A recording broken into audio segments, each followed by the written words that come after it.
ਬੰਗਲਾਦੇਸ਼ੀ ਔਰਤਾਂ ਘਰ 'ਚ ਘੋੜੇ ਕਿਉਂ ਰੱਖਦੀਆਂ ਹਨ ਅਤੇ ਰਾਤ ਨੂੰ ਘੋੜੇ ਨਾਲ ਕੀ ਕੰਮ ਕਰਦੀਆਂ ਹਨ, ਇਹ ਜਾਣ ਕੇ ਤੁਸੀਂ ਹੈਰਾਨ ਰਹਿ ਜਾਓਗੇ। ਮੈਂ ਆਪਣੇ ਕਮਰੇ ਵਿੱਚ ਅੱਖਾਂ ਬੰਦ ਕਰਕੇ ਸੌਣ ਲਈ ਲੇਟਿਆ ਹੀ ਸੀ ਕਿ ਅਚਾਨਕ ਮੈਨੂੰ ਮਾਲਕ ਦੇ ਘੋੜੇ ਰੇਨਬੋ ਦੀ ਆਵਾਜ਼ ਸੁਣਾਈ ਦਿੱਤੀ ਅਤੇ ਮੈਂ ਹੈਰਾਨ ਰਹਿ ਗਿਆ। ਕੁਝ ਸਮਾਂ ਪਹਿਲਾਂ ਮੈਂ ਉਸ ਦੇ ਤਬੇਲੇ ਤੋਂ ਵਾਪਸ ਆਇਆ ਸੀ। ਉਹ ਆਪਣੀ ਥਾਂ ਤੇ ਬਿਲਕੁਲ ਠੀਕ ਸੀ। ਫਿਰ ਇੱਕਦਮ ਅਜਿਹਾ ਕੀ ਹੋ ਗਿਆ ਸੀ ਕਿ ਉਹ ਬੁਰੀ ਤਰ੍ਹਾਂ ਹਿਨਹਿਨਾ ਰਿਹਾ ਸੀ। ਕੁਝ ਸਮਾਂ ਮੈਂ ਇਸੇ ਤਰ੍ਹਾਂ ਆਪਣੀ ਥਾਂ ਤੇ ਪਿਆ ਰਿਹਾ, ਪਰ ਜਦੋਂ ਮੈਨੂੰ ਲੱਗਾ ਕਿ ਰੇਨਬੋ ਦੀ ਆਵਾਜ਼ ਸਧਾਰਨ ਨਹੀਂ ਹੈ ਤੇ ਹਮੇਸ਼ਾ ਤੋਂ ਕੁਝ ਵੱਖਰੀ ਹੈ, ਜਿਵੇਂ ਕਿ ਉਸ ਨੂੰ ਕੋਈ ਸਮੱਸਿਆ ਹੈ, ਤਾਂ ਮੇਰੇ ਤੋਂ ਰਿਹਾ ਨਹੀਂ ਗਿਆ। ਉਸ ਦੀ ਦੇਖਭਾਲ ਕਰਨਾ ਮੇਰੀ ਜ਼ਿੰਮੇਵਾਰੀ ਨਹੀਂ ਸੀ, ਪਰ ਮੈਨੂੰ ਜਾਨਵਰਾਂ ਵਿੱਚ ਬਹੁਤ ਦਿਲਚਸਪੀ ਸੀ। ਇਸੇ ਲਈ ਰਾਤ ਨੂੰ ਮੈਂ ਆਪਣਾ ਬਿਸਤਰਾ ਛੱਡ ਕੇ ਕਮਰੇ ਤੋਂ ਬਾਹਰ ਆ ਗਿਆ, ਕਿਉਂਕਿ ਠੰਡ ਬਹੁਤ ਸੀ। ਸ਼ਾਇਦ ਉਸ ਨੂੰ ਵੀ ਕੋਈ ਸਮੱਸਿਆ ਹੋ ਰਹੀ ਸੀ।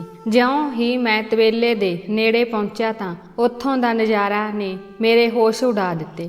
ਮੈਨੂੰ ਆਪਣੀਆਂ ਅੱਖਾਂ ਤੇ ਵਿਸ਼ਵਾਸ ਨਹੀਂ ਹੋ ਰਿਹਾ ਸੀ। ਮੇਰੀ ਮਾਲਕਣ ਆਪਣੇ ਘੋੜੇ ਦੇ ਨਾਲ ਅਜੀਬ ਕੱਪੜੇ ਪਾ ਕੇ ਖੜੀ ਸੀ। ਮੈਨੂੰ ਬਹੁਤ ਸ਼ਰਮ ਮਹਿਸੂਸ ਹੋਈ। ਇੰਜ ਲੱਗ ਰਿਹਾ ਸੀ ਜਿਵੇਂ ਉਹ ਡੂੰਘੀ ਨੀਂਦ ਵਿੱਚ ਹੋਵੇ ਅਤੇ ਮੰਜੇ ਤੋਂ ਉੱਠ ਕੇ ਇੱਥੇ ਆਈ ਹੋਵੇ।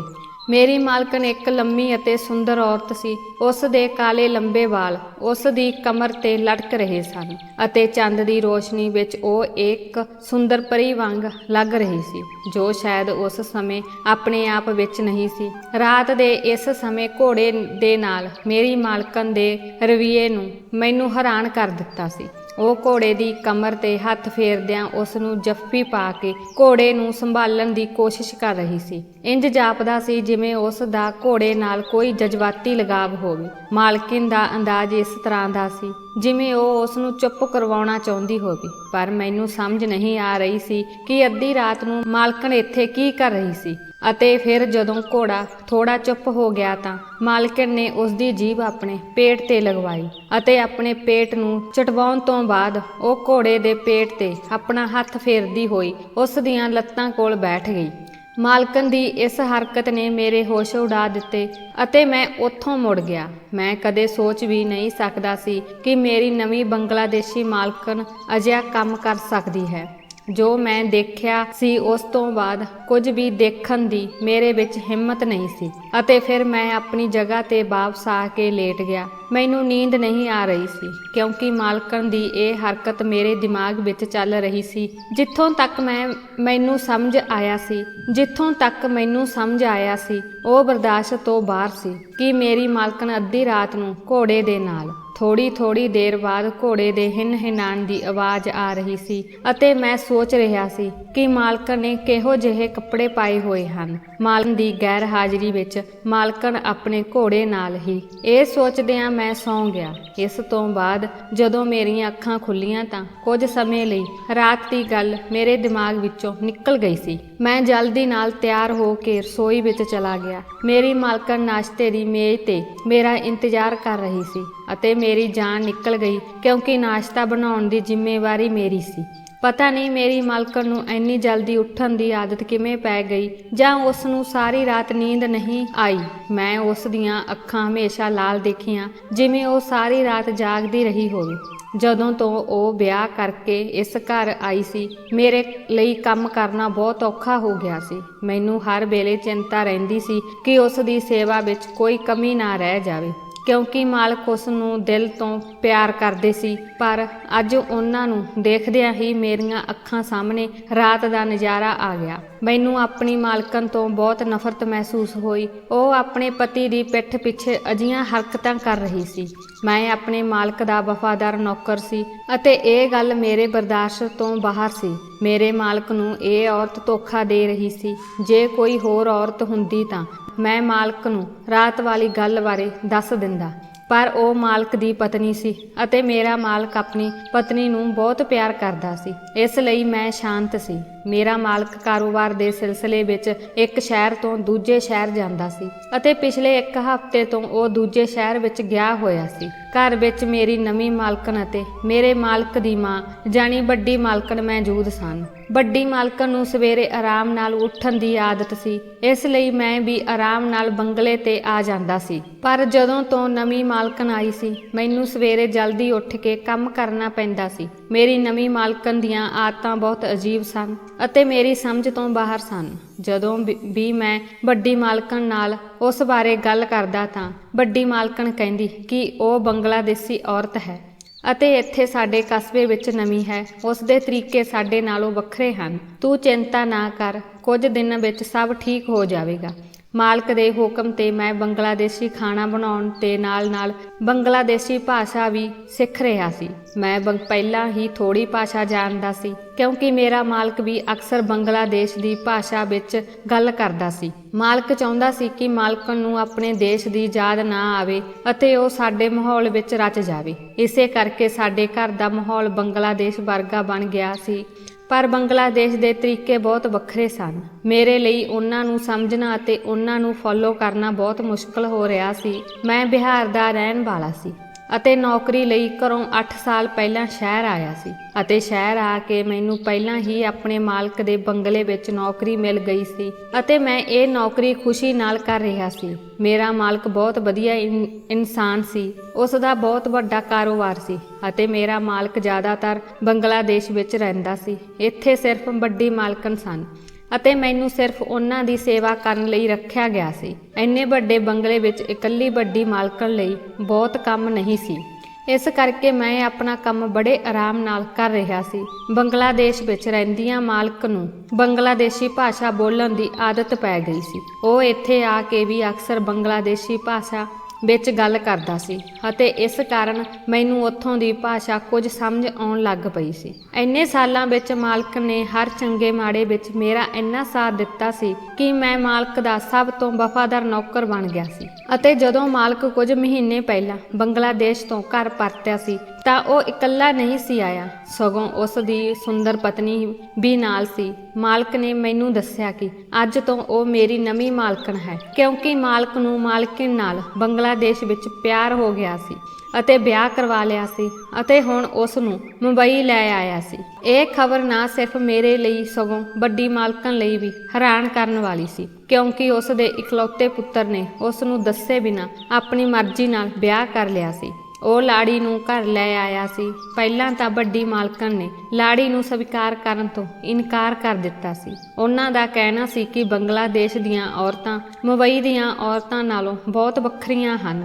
ਇੱਕ ਬੰਗਲਾਦੇਸ਼ੀ ਔਰਤ ਨੂੰ ਆਪਣੀ ਪਤਨੀ ਬਣਾਉਣਾ ਮੂਰਖਤਾ ਤੋਂ ਇਲਾਵਾ ਕੁਝ ਨਹੀਂ ਹੈ ਕਿਉਂਕਿ ਉਹਨਾਂ ਦੇ ਢੰਗ ਤਰੀਕੇ ਅਤੇ ਰੰਗ ਸਾਡੇ ਨਾਲੋਂ ਬਹੁਤ ਵੱਖਰੇ ਹਨ। ਵੱਡੀ ਮਾਲਕਣ ਉਹਨਾਂ ਬਾਰੇ ਕੁਝ ਨਹੀਂ ਜਾਣਦੀ ਸੀ, ਪਰ ਜਦੋਂ ਉਸਨੇ ਆਪਣੇ ਇਕਲੌਤੇ ਪੁੱਤਰ ਦਾ ਪਿਆਰ ਦੇਖਿਆ ਤਾਂ ਉਹ ਵੀ ਮੰਨ ਗਈ ਅਤੇ ਫਿਰ ਹੌਲੀ-ਹੌਲੀ ਉਸ ਨੂੰ ਸਵੀਕਾਰ ਕਰ ਲਿਆ। ਪਰ ਵੱਡੀ ਮਾਲਕਣ ਨੇ ਸਹੀ ਅਨੁਮਾਨ ਲਗਾਇਆ ਸੀ। ਨਵੀਂ ਮਾਲਕਣ ਦੇ ਆਉਣ ਤੋਂ ਬਾਅਦ ਨਾ ਸਿਰਫ ਘਰ ਦਾ ਮਾਹੌਲ ਹੀ ਬਦਲ ਗਿਆ ਸੀ, ਸਗੋਂ ਅਜਿਹਾ ਲੱਗ ਰਿਹਾ ਸੀ ਜਿਵੇਂ ਸਭ ਕੁਝ ਬਦਲ ਗਿਆ ਹੋਵੇ। ਕਦੇ ਉਹ ਫੜਕੜੀ ਅਤੇ ਕਦੇ ਜੈਤੂਨ ਦੇ ਤੇਲ ਦਾ ਆਰਡਰ ਦਿੰਦੀ ਸੀ। ਪਤਾ ਨਹੀਂ ਸਾਰਾ ਸਮਾਂ ਉਹ ਆਪਣੇ ਕਮਰੇ ਵਿੱਚ ਕੀ ਕਰਦੀ ਸੀ।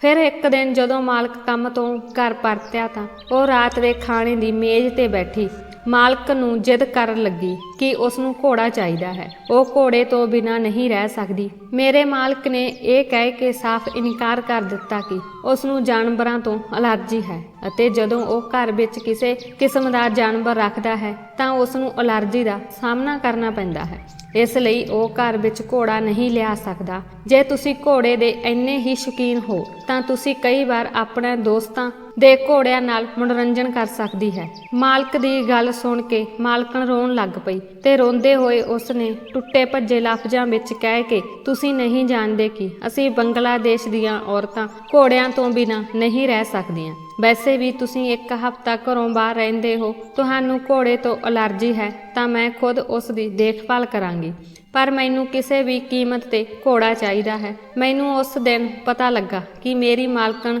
ਹਿੰਦੀ ਚੰਗੀ ਤਰ੍ਹਾਂ ਜਾਣਦੀ ਹੈ। ਪਹਿਲਾਂ ਤਾਂ ਮਾਲਕ ਨੇ ਆਪਣੀ ਪਤਨੀ ਨੂੰ ਪਿਆਰ ਨਾਲ ਮਨਾਉਣ ਦੀ ਕੋਸ਼ਿਸ਼ ਕੀਤੀ, ਪਰ ਜਦੋਂ ਉਸਨੇ ਨਾ ਸੁਣੀ ਤਾਂ ਫਿਰ ਮਾਲਕ ਨੇ ਨਾ ਚਾਹੁੰਦੇ ਹੋਏ ਉਸ ਨੂੰ ਕਾਲੇ ਰੰਗ ਦਾ ਘੋੜਾ ਖਰੀਦ ਦਿੱਤਾ ਅਤੇ ਕਿਹਾ ਕਿ ਉਹ ਉਸ ਘੋੜੇ ਨੂੰ ਘਰ ਦੇ ਪਿਛਲੇ ਪਾਸੇ ਬੰਨ੍ਹ ਕੇ ਰੱਖੇ। ਛੋਟੀ ਮਾਲਕਣ ਬਹੁਤ ਖੁਸ਼ ਹੋ ਗਈ ਅਤੇ ਘੋੜੇ ਨੂੰ ਦੇਖ ਕੇ ਉਸ ਦਾ ਚਿਹਰਾ ਚਮਕ ਉੱਠਿਆ ਜਿਵੇਂ ਇਹ ਘੋੜਾ ਨਹੀਂ ਬਲਕਿ ਉਹ ਕੋਈ ਖਾਸ ਚੀਜ਼ ਹੋਵੇ। ਮੈਨੂੰ ਇਹ ਵੀ ਲੱਗਾ ਕਿ ਸ਼ਾਇਦ ਮਾਲਕਣ ਇਕੱਲਾਪਣ ਦੂਰ ਕਰਨ ਲਈ ਘੋੜਾ ਰੱਖਣਾ ਚਾਹੁੰਦੀ ਸੀ।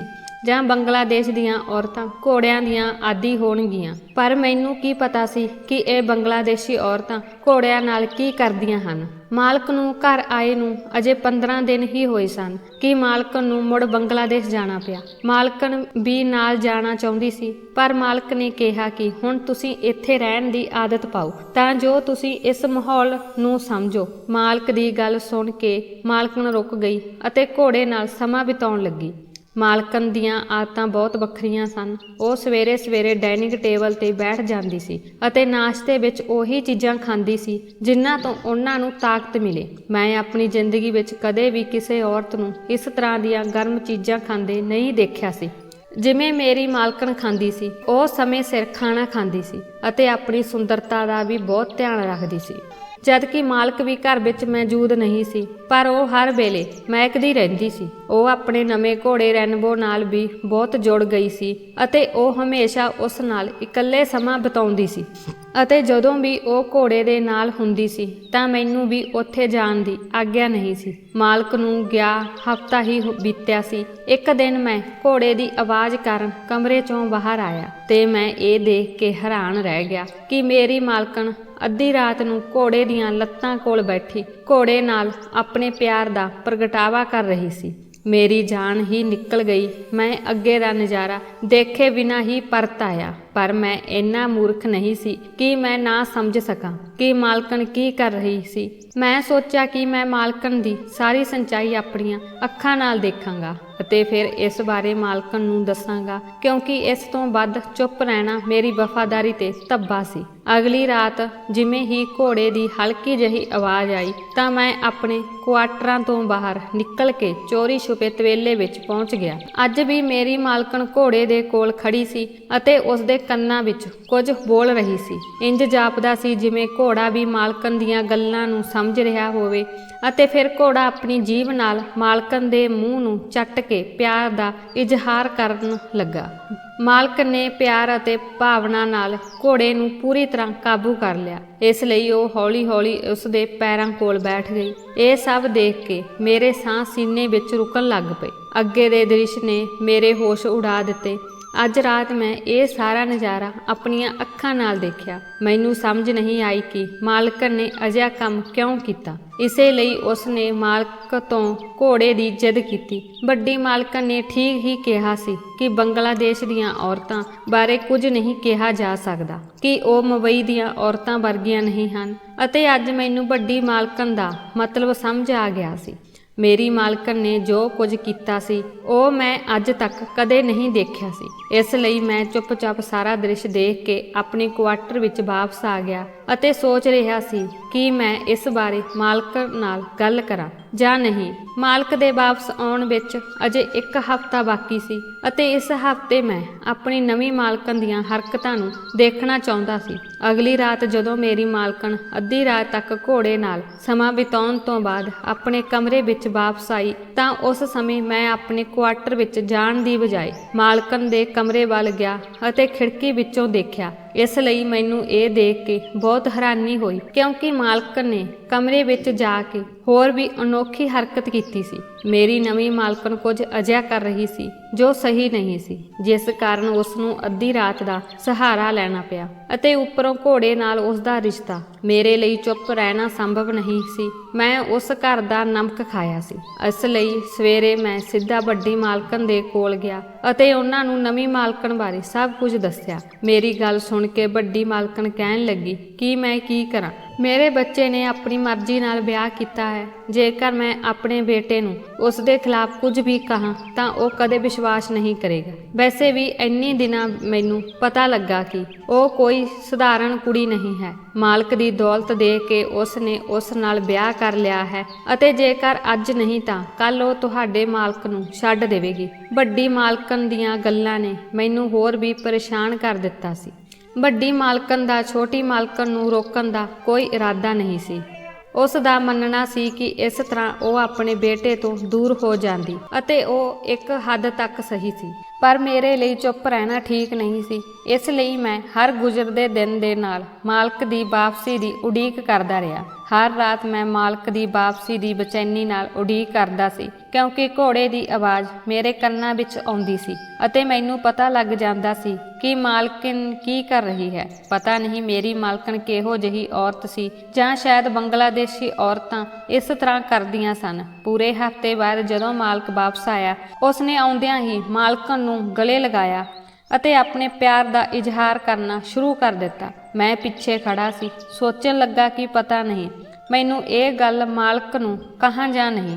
ਜੇਕਰ ਮਾਲਕ ਮੇਰੇ ਤੇ ਵਿਸ਼ਵਾਸ ਨਾ ਕਰਦੇ ਤਾਂ ਮੇਰੀ 8 ਸਾਲ ਪੁਰਾਣੀ ਨੌਕਰੀ ਖਤਰੇ 'ਚ ਪੈ ਸਕਦੀ ਸੀ ਅਤੇ ਮੇਰਾ ਕੀ ਹੋਣਾ ਸੀ ਜੇ ਉਸ ਦੀ ਪਤਨੀ ਨੇ ਜੋ ਕੀਤਾ ਹੈ ਉਸ ਨੂੰ ਸਵੀਕਾਰ ਨਾ ਕੀਤਾ ਤਾਂ ਮੈਂ ਆਪਣੇ ਆਪ ਨੂੰ ਮਾਲਕ ਨੂੰ ਕਿਵੇਂ ਜਾਇਜ਼ ਠਹਿਰਾਵਾਂਗਾ ਅਤੇ ਉਸ ਦੀ ਪਤਨੀ ਉਸ ਦੀ ਗੈਰ ਹਾਜ਼ਰੀ ਵਿੱਚ ਅੱਧੀ ਰਾਤ ਨੂੰ ਘੋੜੇ ਨਾਲ ਕੀ ਕਰ ਰਹੀ ਸੀ। ਜਦੋਂ ਮੇਰਾ ਮਾਲਕ ਆਰਾਮ ਕਰਨ ਤੋਂ ਬਾਅਦ ਕਮਰੇ ਤੋਂ ਬਾਹਰ ਆਇਆ ਅਤੇ ਮੈਨੂੰ ਆਪਣੇ ਕੋਲ ਬੁਲਾਇਆ ਅਤੇ ਘਰ ਦੀਆਂ ਗੱਲਾਂ ਕਰਨ ਲੱਗ ਪਿਆ ਜਿਵੇਂ ਉਹ ਹਮੇਸ਼ਾ ਕਰਦਾ ਸੀ। ਫਿਰ ਮੈਂ ਮਾਲਕ ਨੂੰ ਮਾਲਕਣ ਦੀਆਂ ਹਰਕਤਾਂ ਬਾਰੇ ਦੱਸਣ ਦਾ ਇਹ ਮੌਕਾ ਸਹੀ ਲੱਗਿਆ। ਮਾਲਕ ਮੇਰੇ ਤੇ ਭਰੋਸਾ ਕਰਦੇ ਜਾਂ ਨਾ ਕਰਦੇ ਉਹਨਾਂ ਦੀ ਮਰਜ਼ੀ ਸੀ। ਮੈਂ ਇਹ ਸਭ ਸੋਚਿਆ ਅਤੇ ਫਿਰ ਮੈਂ ਮਾਲਕ ਨੂੰ ਦੱਸਿਆ ਕਿ ਮਾਲਕਣ ਰਾਤ ਦੇ ਹਨੇਰੇ ਵਿੱਚ ਕਿਸ ਹਾਲਤ ਵਿੱਚ ਘੋੜੇ ਕੋਲ ਆਇਆ ਕਰਦੀ ਸੀ। ਮੇਰੀ ਗੱਲ ਸੁਣ ਕੇ ਮਾਲਕ ਬੇਯਕੀਨੀ ਮੇਰੇ ਵੱਲ ਦੇਖਣ ਲੱਗੇ ਤੇ ਕਹਿਣ ਲੱਗੇ ਕਿ ਇਹ ਕਿਵੇਂ ਸੰਭਵ ਹੈ। ਰੀਨਾ ਨੂੰ ਘੋੜਿਆਂ ਨਾਲ ਬਹੁਤ ਪਿਆਰ ਹੈ, ਪਰ ਇਸ ਦਾ ਇਹ ਮਤਲਬ ਨਹੀਂ ਕਿ ਉਹ ਅਜਿਹਾ ਕੰਮ ਕਰੇ ਅਤੇ ਅਜਿਹਾ ਕਰਨ ਨਾਲ ਉਸ ਨੂੰ ਕੀ ਲਾਭ ਹੋਵੇਗਾ। ਉਹ ਤਾਂ ਮੈਨੂੰ ਬਹੁਤ ਪਿਆਰ ਕਰਦੀ ਹੈ ਅਤੇ ਸਾਡੀ ਜ਼ਿੰਦਗੀ ਵਿੱਚ ਕਿਸੇ ਚੀਜ਼ ਦੀ ਕਮੀ ਨਹੀਂ ਹੈ। ਮੈਂ ਮਾਲਕ ਅੱਗੇ ਸਿਰ ਝੁਕਾ ਕੇ ਕਿਹਾ ਕਿ ਮੇਰਾ ਕੰਮ ਤੁਹਾਡੇ ਪ੍ਰਤੀ ਵਫ਼ਾਦਾਰੀ ਨਿਭਾਉਣਾ ਸੀ। ਬਾਕੀ ਮਾਲਕਨ ਕੀ ਕਰਦੇ ਹਨ ਅਤੇ ਇਹ ਕਿਉਂ ਕਰਦੇ ਹਨ, ਇਹ ਜਾਣਨਾ ਨਾ ਤਾਂ ਮੇਰਾ ਕੰਮ ਹੈ ਅਤੇ ਨਾ ਹੀ ਮੇਰੀ ਜ਼ਿੰਮੇਵਾਰੀ। ਪਰ ਮੈਨੂੰ ਡਰ ਹੈ ਕਿ ਮੇਰੇ ਮੂੰਹ ਬੰਦ ਰੱਖਣ ਨਾਲ ਤੁਹਾਨੂੰ ਨੁਕਸਾਨ ਹੋ ਸਕਦਾ ਹੈ, ਕਿਉਂਕਿ ਮਾਲਕਣ ਜੋ ਕਰ ਰਹੀ ਹੈ ਉਸ ਨਾਲ ਤੁਹਾਨੂੰ ਨੁਕਸਾਨ ਹੋ ਸਕਦਾ ਹੈ। ਮੇਰੀ ਗੱਲ ਸੁਣ ਕੇ ਮਾਲਕ ਸ਼ਾਂਤ ਹੋ ਗਿਆ ਅਤੇ ਆਪਣੀ ਪਤਨੀ ਨੂੰ ਬੁਲਾਇਆ ਅਤੇ ਕਿਹਾ ਕਿ ਮੈਂ ਅੱਜ ਰਾਤ ਕਿਸੇ ਹੋਰ ਸ਼ਹਿਰ ਜਾ ਰਿਹਾ ਹਾਂ ਅਤੇ ਇੱਕ ਵਾਰ ਫਿਰ ਤੁਹਾਨੂੰ ਇਕੱਲੇ ਰਹਿਣਾ ਪਵੇਗਾ। ਮੈਂ ਆਪਣੇ ਮਾਲਕ ਨੂੰ ਚੰਗੀ ਤਰ੍ਹਾਂ ਜਾਣਦਾ ਸੀ, ਇਸ ਲਈ ਉਸ ਦੀ ਗੱਲ ਸੁਣ ਕੇ ਮੈਂ ਸਮਝ ਗਿਆ ਕਿ ਉਹ ਸਭ ਕੁਝ ਆਪਣੀਆਂ ਅੱਖਾਂ ਨਾਲ ਦੇਖਣਾ ਚਾਹੁੰਦਾ ਸੀ। ਮਾਲਕ ਦੀ ਗੱਲ ਸੁਣ ਕੇ ਮਾਲਕਣ ਕੁਝ ਦੇਰ ਚੁੱਪ ਰਹੀ ਤੇ ਫਿਰ ਮਾਲਕ ਕਹਿਣ ਲੱਗਾ ਕਿ ਉਹ ਜਲਦੀ ਵਾਪਸ ਆ ਜਾਵੇਗਾ। ਹਨੇਰਾ ਹੋਣ ਤੋਂ ਪਹਿਲਾਂ ਮਾਲਕ ਚੁੱਪਚਾਪ ਘਰੋਂ ਨਿਕਲ ਗਿਆ ਅਤੇ ਪਿਛਲੇ ਪਾਸੇ ਮੇਰੇ ਕੁਆਟਰ ਵੱਲ ਚਲਾ ਗਿਆ। ਰਾਤ ਨੂੰ ਜਦੋਂ ਮੈਂ ਆਪਣੇ ਕਮਰੇ ਵਿੱਚ ਪਹੁੰਚਿਆ ਤਾਂ ਮਾਲਕ ਨੂੰ ਦੇਖ ਕੇ ਹੈਰਾਨ ਰਹਿ ਗਿਆ। ਫਿਰ ਰਾਤ ਨੂੰ ਜਿਵੇਂ ਹੀ ਘੋੜੇ ਦੇ ਹਿਣਹਿਣਾਉਣ ਦੀ ਆਵਾਜ਼ ਆਈ ਤਾਂ ਮਾਲਕ ਕਮਰੇ ਵਿੱਚੋਂ ਨਿਕਲ ਕੇ ਤਬੇਲੇ ਵਿੱਚ ਪਹੁੰਚ ਗਿਆ। ਘੋੜੇ ਦੀਆਂ ਲੱਤਾਂ ਕੋਲ ਬੈਠੀ ਮਾਲਕਣ ਨੂੰ ਮਾਲਕ ਨੇ ਖੁਦ ਆਪਣੀਆਂ ਅੱਖਾਂ ਨਾਲ ਦੇਖਿਆ ਸੀ। ਮਾਲਕ ਨੂੰ ਵਿਸ਼ਵਾਸ ਨਹੀਂ ਹੋ ਰਿਹਾ ਸੀ ਕਿ ਉਸ ਦੀ ਪਤਨੀ ਅਜਿਹਾ ਕੁਝ ਕਰ ਸਕਦੀ ਹੈ। ਮਾਲਕ ਤੁਰੰਤ ਮਾਲਕਣ ਕੋਲ ਪਹੁੰਚ ਗਿਆ। ਉਹਨਾਂ ਨੂੰ ਦੇਖ ਕੇ ਮਾਲਕਣ ਦੇ ਚਿਹਰੇ ਦਾ ਰੰਗ ਉੱਡ ਗਿਆ ਅਤੇ ਜਦੋਂ ਮਾਲਕ ਨੇ ਗੁੱਸੇ ਨਾਲ ਮਾਲਕਣ ਨੂੰ ਸਵਾਲ ਕਰਨੇ ਸ਼ੁਰੂ ਕਰ ਦਿੱਤੇ ਤਾਂ ਮਾਲਕਣ ਚੁੱਪ ਹੋ ਗਈ। ਜਦੋਂ ਮਾਲਕ ਦਾ ਗੁੱਸਾ ਹੱਦ ਤੋਂ ਵੱਧ ਗਿਆ ਤਾਂ ਮਾਲਕਣ ਰੋਣ ਲੱਗ ਪਈ ਅਤੇ ਫਿਰ ਮਾਲਕਣ ਨੇ ਅਜਿਹਾ ਸੱਚ ਦੱਸਿਆ ਕਿ ਮੈਂ ਅਤੇ ਮਾਲਕ ਦੋਵੇਂ ਹੀ ਹੈਰਾਨ ਰਹਿ ਗਏ। ਮਾਲਕਣ ਨੇ ਰੋਂਦੇ ਹੋਏ ਦੱਸਿਆ ਕਿ ਜਦੋਂ ਉਹ ਵਿਆਹ ਕਰਵਾ ਕੇ ਇਸ ਘਰ ਵਿੱਚ ਆਈ ਸੀ ਤਾਂ ਉਸ ਲਈ ਸਭ ਕੁਝ ਨਵਾਂ ਸੀ। ਉਸ ਨੂੰ ਇੱਥੋਂ ਦੀਆਂ ਰਸਮਾਂ ਦਾ ਕੋਈ ਪਤਾ ਨਹੀਂ ਸੀ, ਨਾ ਹੀ ਇਸ ਦੇਸ਼ ਦੀ ਆਦਤ ਦਾ। ਉਹ ਬਹੁਤ ਪਰੇਸ਼ਾਨ ਸੀ ਅਤੇ ਅਜੇ ਵਿੱਚ ਤੁਸੀਂ ਵੀ ਮੈਨੂੰ ਛੱਡ ਕੇ ਕਾਰੋਬਾਰ ਦੇ ਸਿਲਸਿਲੇ ਵਿੱਚ ਕਿਸੇ ਹੋਰ ਦੇਸ਼ ਚਲੇ ਜਾਂਦੇ ਸੀ। ਇਸ ਲਈ ਉਸ ਨੂੰ ਮਾਲਕ ਦੀ ਮਾਂ ਜਾਨੀ ਵੱਡੀ ਮਾਲਕਣ ਨੇ ਆਪਣੇ ਕਮਰੇ ਵਿੱਚ ਬੁਲਾਇਆ ਅਤੇ ਵੱਡੀ ਮਾਲਕਣ ਨੇ ਛੋਟੀ ਮਾਲਕਣ ਨੂੰ ਦੱਸਿਆ ਕਿ ਮਾਲਕ ਨਾਲ ਪਹਿਲਾਂ ਵੀ ਬਹੁਤ ਸਾਰੀਆਂ ਕੁੜੀਆਂ ਦੇ ਰਿਸ਼ਤੇ ਰਹੇ ਹਨ ਅਤੇ ਹੁਣ ਵੀ ਮਾਲਕ ਜਦੋਂ ਵੀ ਕਿਸੇ ਹੋਰ ਦੇਸ਼ ਜਾਂਦਾ ਹੈ ਤਾਂ ਉੱਥੇ ਵੀ ਕਈ ਕੁੜੀਆਂ ਨਾਲ ਰਾਤਾਂ ਬਿਤਾਉਂਦਾ ਹੈ। ਜੇਕਰ ਉਹ ਬੱਚੇ ਦੀ ਖੁਸ਼ੀ ਮਾਲਕ ਨੂੰ ਜਲਦੀ ਤੋਂ ਜਲਦੀ ਦੇ ਦੇਵੇ ਤਾਂ ਮਾਲਕ ਦਾ ਬੱਚਾ ਉਸ ਦੇ ਪੈਰਾਂ ਦੀਆਂ ਜੰਜੀਰਾਂ ਬਣ ਜਾਵੇਗਾ ਅਤੇ ਮਾਲਕ ਕਦੇ ਵੀ ਕਿਸੇ ਹੋਰ ਔਰਤ ਵੱਲ ਨਹੀਂ ਜਾਵੇਗਾ। ਇਹ ਸੁਣ ਕੇ ਰੀਨਾ ਮਾਲਕਣ ਬਹੁਤ ਪਰੇਸ਼ਾਨ ਹੋ ਗਈ, ਕਿਉਂਕਿ ਉਹ ਆਪਣੇ ਪਰਿਵਾਰ ਵਾਲਿਆਂ ਦੇ ਖਿਲਾਫ ਜਾ ਕੇ ਮਾਲਕ ਨਾਲ ਵਿਆਹ ਕਰਕੇ ਸਾਡੇ ਦੇਸ਼ ਆਈ ਸੀ ਅਤੇ ਅਜਿਹੀ ਸਥਿਤੀ ਵਿੱਚ ਜੇਕਰ ਮਾਲਕ ਨੇ ਉਸ ਨਾਲ ਧੋਖਾ ਕਰਦੇ ਤਾਂ ਉਸ ਨੇ ਬੇਵੱਸ ਹੋ ਜਾਣਾ ਸੀ। ਇਹ ਸੋਚ ਕੇ ਉਹ ਪਰੇਸ਼ਾਨ ਹੋ ਗਈ ਤਾਂ ਵੱਡੀ ਮਾਲਕਣ ਨੇ ਦੱਸਿਆ ਕਿ ਜੇਕਰ ਉਹ ਘੋੜੇ ਨਾਲ ਪਿਆਰ ਕਰਕੇ ਇਸ ਦੀ ਪੂਛ ਦੇ ਵਾਲ ਕੱਟ ਕੇ ਆਪਣੇ ਸਿਰਹਾਣੇ ਹੇਠਾਂ ਰੱਖ ਲਵੇ ਤਾਂ ਜਲਦੀ ਹੀ ਉਹਨਾਂ ਦੇ ਘਰ ਬੱਚੇ ਪੈਦਾ ਹੋਣਗੇ। ਰੀਨਾ ਮਾਲਕਣ ਵੱਡੀ ਮਾਲਕਣ ਦੀਆਂ ਗੱਲਾਂ ਵਿੱਚ ਆ ਗਈ ਅਤੇ ਉਸ ਨੂੰ ਮਹਿਸੂਸ ਹੋਇਆ ਕਿ ਅਜਿਹਾ ਕਰਨ ਨਾਲ ਉਹ ਮਾਲਕ ਨੂੰ ਕਾਬੂ ਕਰ ਸਕੇਗੀ ਅਤੇ ਮਾਲਕ ਉਸ ਨੂੰ ਕਦੇ ਨਹੀਂ ਛੱਡੇਗਾ। ਉਸਨੇ ਵੱਡੀ ਮਾਲਕਣ ਦੇ ਕਹਿਣੇ ਤੇ ਮਾਲਕ ਨੂੰ ਇਹ ਝੂਠੀ ਗੱਲ ਦੱਸੀ ਸੀ ਕਿ ਬੰਗਲਾਦੇਸ਼ ਦੀਆਂ ਔਰਤਾਂ ਘੋੜਿਆਂ ਤੋਂ ਬਿਨਾਂ ਨਹੀਂ ਰਹਿ ਸਕਦੀਆਂ।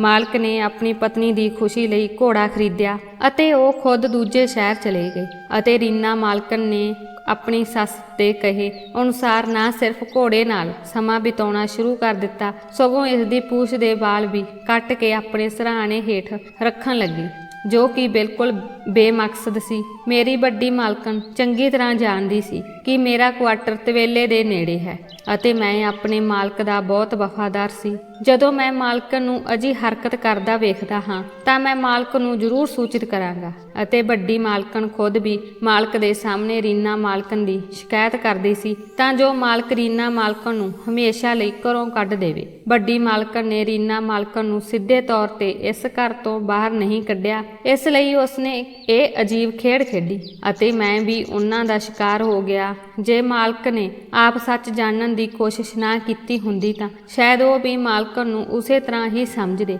ਜਿਵੇਂ ਮੈਂ ਸਮਝਦਾ ਸੀ। ਮਾਲਕ ਦੇ ਸਾਹਮਣੇ ਸਾਰਾ ਸੱਚ ਖੁੱਲ੍ਹ ਕੇ ਆ ਗਿਆ ਸੀ ਅਤੇ ਮੈਂ ਵੀ ਸ਼ਰਮ ਨਾਲ ਮਾਲਕ ਅੱਗੇ ਸਿਰ ਝੁਕਾ ਲਿਆ। ਜਦੋਂ ਮੈਂ ਮਾਲਕ ਤੋਂ ਮਾਫੀ ਮੰਗੀ ਤਾਂ ਉਸਨੇ ਮੈਨੂੰ ਖੁੱਲ੍ਹੇ ਦਿਲ ਨਾਲ ਮਾਫ ਕਰ ਦਿੱਤਾ, ਕਿਉਂਕਿ ਉਹਨਾਂ ਦਾ ਅਸਲ ਕਸੂਰਵਾਰ ਮੈਂ ਨਹੀਂ ਸਗੋਂ ਉਸ ਦੀ ਮਾਂ ਸੀ। ਵੱਡੀ ਮਾਲਕਣ ਨੇ ਖੁਦ ਆਪਣੇ ਮੂੰਹ ਨਾਲ ਮੰਨ ਲਿਆ ਸੀ ਕਿ ਉਹ ਨਹੀਂ ਚਾਹੁੰਦੀ ਸੀ ਕਿ ਉਹ ਬੰਗਲਾਦੇਸ਼ੀ ਔਰਤ ਉਸ ਦੀ ਨੂੰਹ ਬਣੇ, ਸਗੋਂ ਉਹ ਮਾਲਕ ਦਾ ਵਿਆਹ ਕਿਸੇ ਚੰਗੇ ਪਰਿਵਾਰ ਦੀ ਕੁੜੀ ਨਾਲ ਕਰਵਾਉਣਾ ਚਾਹੁੰਦੀ ਸੀ। ਵੱਡੀ ਮਾਲਕਣ ਨੂੰ ਯਕੀਨ ਸੀ ਕਿ ਬੰਗਲਾਦੇਸ਼ ਦੀਆਂ ਔਰਤਾਂ ਚੰਗੀਆਂ ਨਹੀਂ ਹੁੰਦੀਆਂ, ਪਰ ਫਿਰ ਵੀ ਕੁਝ ਸਾਲਾਂ ਵਿੱਚ ਹੀ ਰੀਨਾ ਮਾਲਕਣ ਨੇ ਆਪਣੇ ਪਿਆਰ ਅਤੇ ਸੇਵਾ ਨਾਲ ਵੱਡੀ ਮਾਲਕਣ ਦਾ ਦਿਲ ਜਿੱਤ ਲਿਆ ਸੀ। ਹਰ ਔਰਤ ਸਿਰਫ ਪਿਆਰ ਦੀ ਚਾਹਵਾਨ ਹੁੰਦੀ ਹੈ ਅਤੇ ਜੇ ਉਸ ਨੂੰ ਕਿਸੇ ਰਿਸ਼ਤੇ ਤੋਂ ਪਿਆਰ ਮਿਲਦਾ ਹੈ ਤਾਂ ਉਹ ਬਦਲੇ ਵਿੱਚ ਪਿਆਰ ਹੀ ਦਿੰਦੀ ਹੈ ਅਤੇ ਇਸ ਗੱਲ ਨੂੰ ਰੀਨਾ ਨੇ ਸੱਚ ਸਾਬਤ ਕਰ ਦਿੱਤਾ। ਉਹ ਪਿਆਰ ਕਿਸੇ ਜ਼ੁਬਾਨ ਜਾਂ ਬਹਿਸ ਨਾਲ ਨਹੀਂ ਸਗੋਂ ਦਿਲ ਤੋਂ ਹੁੰਦਾ ਹੈ।